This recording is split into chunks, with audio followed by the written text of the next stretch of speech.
एक बहुत सुंदर हरा भरा वन था। वन में एक बहुत सुंदर सरोवर था। उस सरोवर में बहुत से हंस रहते थे। उन हंसों के राजा का नाम हंसराज था। उसी वन में एक उल्लू भी रहता था। उल्लू और हंस दोनों बहुत अच्छे दोस्त थे। एक दिन उल्लू और हंसराज आपस में बातें कर रहे थे। उल्लू ने अपनी छोटी शान शौकत दिखाते हुए हंसराज से बोला, दोस्त, मैं जब से उल्लुओं का राजा बना हूँ तब से अपने लिए समय ही नहीं निकाल पाता। हर समय राज्य के बारे में सोचता रहता हूँ। इस प्रकार की छोटी बातें उल्लू हंसराज से बहुत देर तक करता रहा।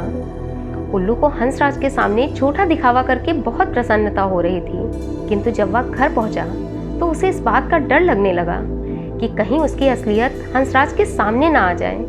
वह मन ही मन सोचने लगा कि कुछ ऐसा किया जाए कि हंसराज को उसके राजा होने पर यकीन हो जाए। इसलिए वह रोज नई नई बातें सोचने लगा। एक दिन उल्लू पेड़ पर बैठा हुआ था। तभी उसने देखा कि पेड़ के पास राजा के सैनिकों ने छोटे छोटे शिविर बनाए हैं। उनकी राजसी ठाट बाट को देखकर उल्लू दंग रह गया। उसने सोचा, हंसराज को यहाँ लाकर ऐसा दिखाऊंगा कि जैसे ये मेरे ही आदमी हैं। हंसराज जब ये शान शौकत देखेगा तो वह मुझसे बहुत प्रभावित हो जाएगा। यही बात सोचकर उल्लू हंसराज को बुलाने चल दिया। उल्लू जब सरोवर के किनारे पहुंचा तो हंसराज अपने साथियों के साथ पानी में तैर रहा था। जब हंसराज ने उल्लू को देखा तो वह किनारे आकर बोला, मित्र, कैसे हो?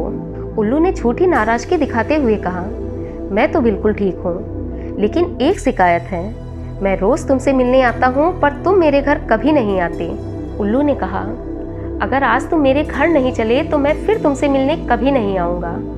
अपने दोस्त उल्लू की बात सुनकर हंसराज मुस्कुरा कर बोला, दोस्त, इतनी सी बात है, मैं अभी तुम्हारे घर चलता हूँ।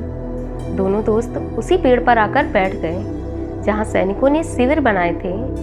उल्लू ने सैनिकों की तरफ इशारा करते हुए हंसराज से कहने लगा, ये सब मेरे ही सैनिक हैं, बिना मेरे परमिशन के यह कोई काम नहीं करते। अभी उल्लू ने अपनी बात पूरी भी नहीं की थी कि सैनिक वहाँ से जाने की तैयारी करने लगे। यह देखकर उल्लू को बहुत घबराहट होने लगी। उसने कहा, बिना मेरी इजाज़त के यह सब कैसे जा सकते हैं? इतना कहते ही उल्लू ने अपनी आवाज़ में हू हू करना शुरू कर दिया। उल्लू का बोलना अपशगुन मानकर उन सैनिकों ने उस समय जाना कैंसिल कर दिया। थोड़ी देर बाद सैनिकों ने 2-3 बार जाने की फिर से कोशिश की, पर हर बार उल्लू हू हू करने लगता।